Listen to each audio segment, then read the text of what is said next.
Let's get back to basics. Today we're going to be breaking down everything from sourcing to managing your first buy-to-let investment. Let's start from the beginning. Sourcing. How do you actually find your first property? Now, in general, there are three separate ways of finding them. So what we want to be thinking about throughout this is kind of a funnel from the top to the bottom. So the first thing we need to do is even find them. Now, I'm assuming you know what you're looking for already. If not, maybe just watch this video, watch an area video, and then come back again. So we know what we're looking for. The thing we're going to have to think about is speed and depth of deal. So for speed of deal, we're going to be going for agencies. So I mean estate agents and lettings agents. Why estate agents? Because they represent 87% of the market. They've already spent tens of thousands, hundreds of thousands a month on direct-to-vendor ads to attract the vendors. They've already got people looking to sell their deals, and you need to negotiate with them to do a deal with them, remembering that an estate agent doesn't make any money until they sell and complete on the deal, so you can help them. With lettings agencies, you might think, why would you go to a lettings? They're just looking to rent out. Well, actually, they've got a guaranteed stock of buy-to-let investments. Hence, they are renting out properties. They are all buy-to-lets. Now, you might assume that every rental agency, a lettings manager, also has a sales agency. That is not true. Using things like Rightmove portals for lettings is way cheaper than using it for sales. Like, I mean, thousands and thousands over a year. Trust me, I've got one. It costs a heck of a lot more. So imagine they were going to lose a portfolio of 15 properties. You have a conversation with them, say, hey, I could buy them, whether it's yourself or maybe you're a deal packager, and then you could buy them and keep them in management. Now, that's going to be speed of deals, but you're not going to get the best deals. Let's face it, it's very unlikely that a property that is online and advertised to tens of thousands of people, that you're going to be the one that gets it at a great price that works for you. So instead, what we do is we aim for direct to vendor. And there's two ways of doing this, offline and online. In general, if you don't have a lot of money, you're probably going to go offline first. So when I'm going offline, if I don't have budget, what are you going to do? So what I think to myself is, if I were a vendor and I had properties, where would I be? Well, I might be at landlord meets. And I don't mean the new age educational courses and networking events like PIN and Progressive. They're great, by the way, but that's not what I'm talking about. I'm talking about like the National Association of Landlords, NRLA, NLA, stuff like that, where they're older school landlords. They've got the magazines and everything else like that. And I would contact them and get emails out to their database and so on. That's going to be a cheap and effective way to get direct to vendor off market properties. And then online, this is when you've got money to spend. For example, my favorite way of getting deals and getting leads is Facebook, specifically Facebook ads. And then what you can do is you look at your copy, which is your words, and your creative, the image or video, and you make it as good as possible, targeted at the person. Are you looking to sell your property quickly? No equity, no problem. If you need a cash sale, a guaranteed offer, you see the point, okay? Now I've got the right words. Facebook targets the right people, but that's only if you've got a strong budget. So now that it's come in, you need to understand the numbers a little bit. So now that the leads come in, what makes a great property deal? Well, you're going to need to think about a few different things. So these are going to be deposit, stamp duty, your fees, which is like your legals, your broker, or sourcing fees if somebody's doing this for you, the refurbishment costs, and setup fees. Setup fees could be setting up your business if you don't have a limited company and you're doing that already. It could be setting up the management agent at the end to make this as viable as possible from a hands-free perspective. Now, to give you an idea, if we said this was £100,000 property, and the reason I say 100,000 is the numbers become a lot easier, it would look like this. So we've got the deposit at 25%. If you don't know this, when you get a mortgage, you get 75% loan to value. So we need to put in 25%. You got stamp duty. When you buy an investment purchase, you've got a 3% surcharge on stamp duty, which is a tax you pay on buying any land or property. So 100,000, 3% is 3 grand. You got fees such as your legals and your broker. I've put 2 grand, refurbishment of 10 grand, and your setup fees of like your management agent, your company, whatever it is, a grand. Now that adds up to 41,000. It's just as an example. Obviously you need to do your own numbers, but if you measure these 5 things, you won't go too far wrong. The other numbers to think about are your ongoing costs, which put simply, I'm not going to write up on here, is going to be your management, your maintenance, maybe void periods, your insurance cost, and your mortgage liability. So if you haven't written that down, go back 30 seconds and write these down. They're going to be really important to put into your calculators.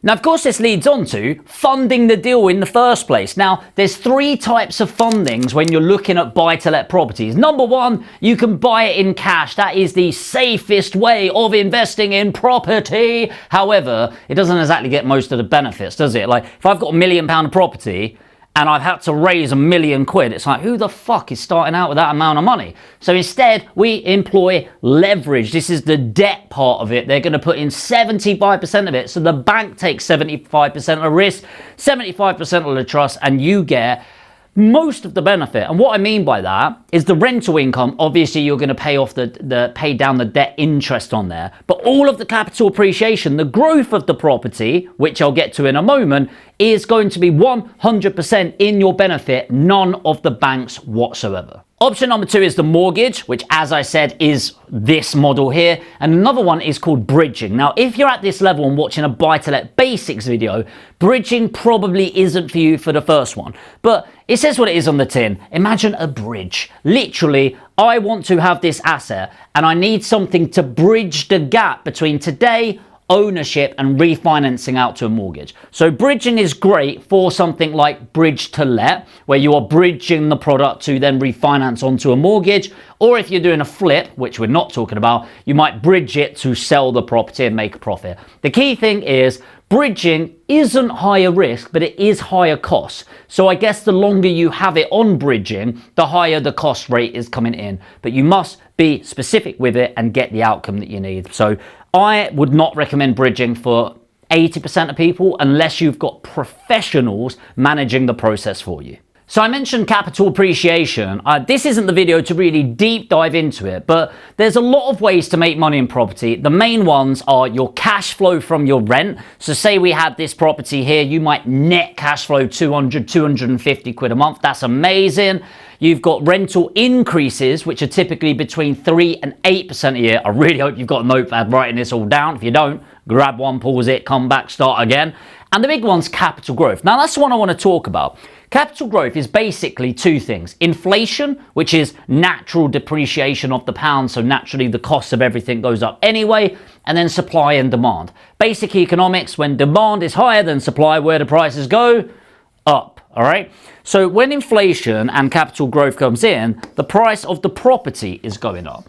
But you've only put in £41,000. So let's say capital appreciation on this property is 5%. It's not 5% on top of the 41 grand, it's of the 100,000. So then what we've got is a £5,000 increase on a £41,000 investment. Now, bit annoying that it's 41 grand, but to make it very easy, we're talking roughly 12%. It's slightly shy of 12% return on an annual basis, and that's on top of your net rental income. So it's a really solid return on investment. But that only comes into play if you are employing leverage, i.e. a mortgage or some debt on the property. Now, none of this is financial advice because I ain't fucking qualified for it. However, it is solid advice. It's solid guidance, I would say. And it's how I've built my portfolio to millions to do this. So, and genuinely, you can do it too, especially if you're starting with a lower amount of money, which is what I did. The next thing that we love to talk about is taxes. We all love paying taxes, right? Maybe not. So taxes, you need to be as efficient as possible. I am not a tax advisor. I'm not qualified. Here's what I will say to you. You could buy it as an individual, or you could buy it in a limited company. Now, slight difference. As an individual, you own the property. As a limited company, you own the limited company, and then the limited company owns the property. You might go, well, same thing, right? No. Notice there is no box around this. So there's no protection. This house in your limited company, all of the activity, all of the profit is within the company.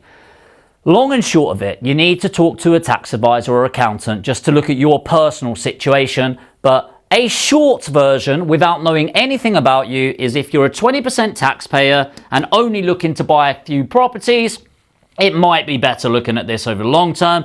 If you are a 40% taxpayer / you're a 20% taxpayer but looking to earn more and build a portfolio, a majority of you will want a limited company.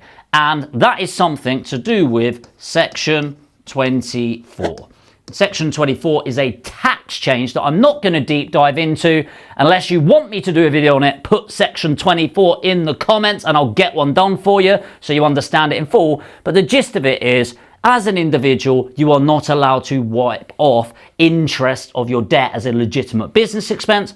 Fucking stupid. And in a business, you are allowed. What a shock that if you put it here, where the government can track you, a lot more accurately, is tax deductible. Over here, where you're not very trackable, is not tax deductible. Now that we've got that, we want to look into negotiating the deals. Now, this is not a negotiations masterclass, although I love talking about sales. I love talking about negotiations. So if you want anything on that, please do let me know in the comments. I want to create these videos for you guys if you're going to find it value. So here's my top tip. Negotiations all about listening. What? How can you negotiate without talking? Well, you can, but notice the anatomy. I've got 2 ears, 2 rather large ones, and 1 mouth. And some would say a large one on that as well. So 2 ears, 1 mouth. Use it in that ratio. So you ask a question. Now, this question should be situational. Oh, I love your property. Out of interest, how come you're looking to sell it so quickly? So you ask a question, and then here's the top tip. Shut up. Like, genuinely, just shut up. So many people on the phones, and I have it with, I got my team and I'm training them up at the beginning, and they yap. Honestly, if you have a half an hour phone call, you should probably be talking for 7-8 minutes, a maximum of 10 minutes, and they should be talking for a majority. And that shows a really good salesperson, because you are, as a salesperson, a solutions provider. Now, what do you need in order to provide a solution? A problem. If you don't have a problem, you can't provide a solution. How do you find the problem? By asking the question and shutting the fuck up. It's fairly obvious. And yeah, when we get nervous, we talk, and so just relax. Chill out, baby. You got this. You have a conversation. You don't need to be salesy, by the way. You have a conversation. Hey, great chat with you. Really hope I can help you out on today's call. Listen, I don't even know if I can help you out right now. What I'd love to do is just ask you a couple of questions, understand the situation, and if I can help you, I'll put forward my best offer today. How's that sound to you? Great. Do you ask meaningful questions?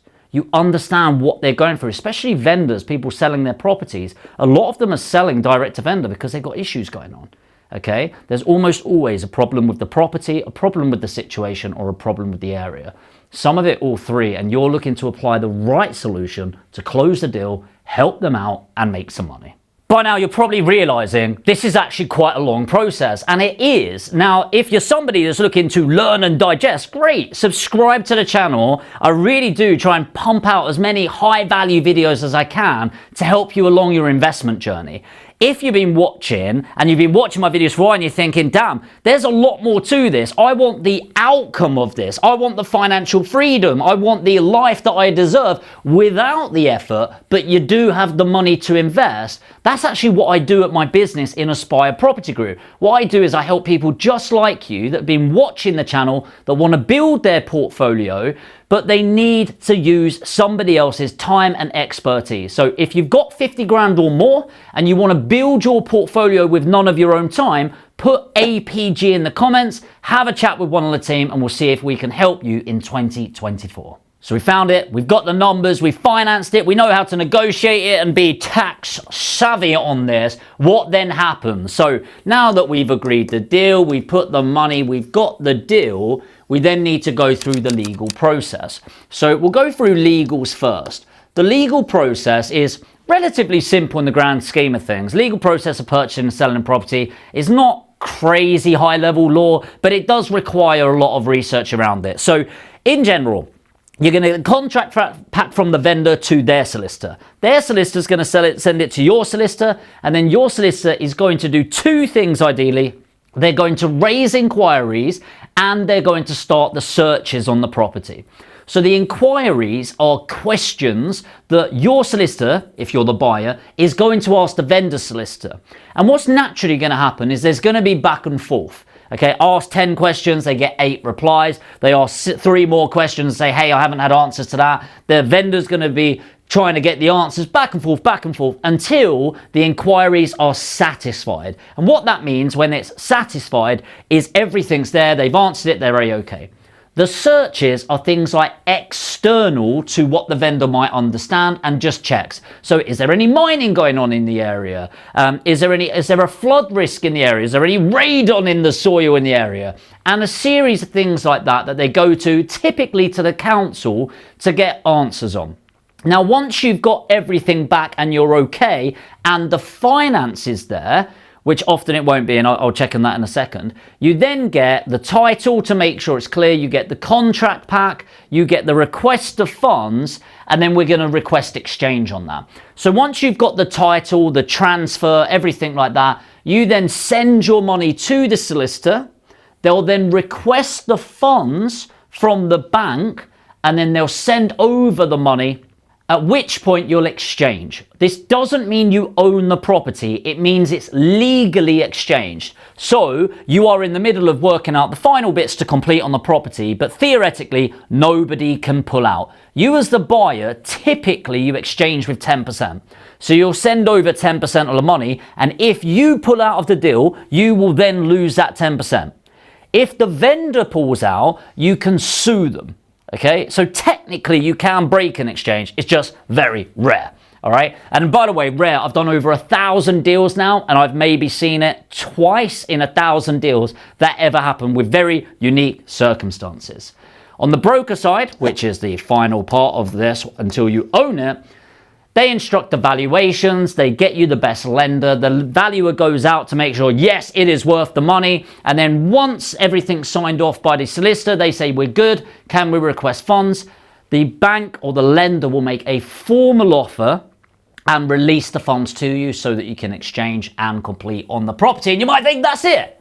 No, it's not. The next stage, once you actually own the property, let's give you a nice smiley face with a moustache, maybe a tongue, I don't know what that is. You own the property, happy days, woohoo! Now you need to get management in place. Now, honestly, a lot of people really worry about management, like, no, I'm going to manage myself and save me 60, 70 quid a month. I promise you, it's not worth it. I own my own portfolio. I also own a management agency. It is a bloody nightmare. There's so much compliance, so much management, etc. Just outsource it. You are not here to be a landlord, you are here to be an investor. So we've learned how to find the properties, do the numbers, look at the financing, look at negotiating, look at legals and the broker, and how to manage the property. So everything in there is an end-to-end process of finding broker, legals, even the refurb that we really didn't go into, but that's a whole video in itself, and getting it managed. That is the simplicity of a boring, vanilla buy-to-let property. But really, I just wanted to sort of do an overview, a bit of the basics. If there's anything in this video where you're thinking, hey, it'd be great to go into more detail on that, please do let me know. This YouTube channel is for you. If you're new to the channel and you enjoyed this video, make sure to subscribe and the notification bell. Please do like it. I know it only takes 2 seconds, might seem like a small thing, makes a big difference to the whole channel. Hit the like, it's a good bit of feedback for us that you got value from the video. And if you're looking to to build your portfolio in 2024? Put APG in the comments right now, and I'll see you in the next video.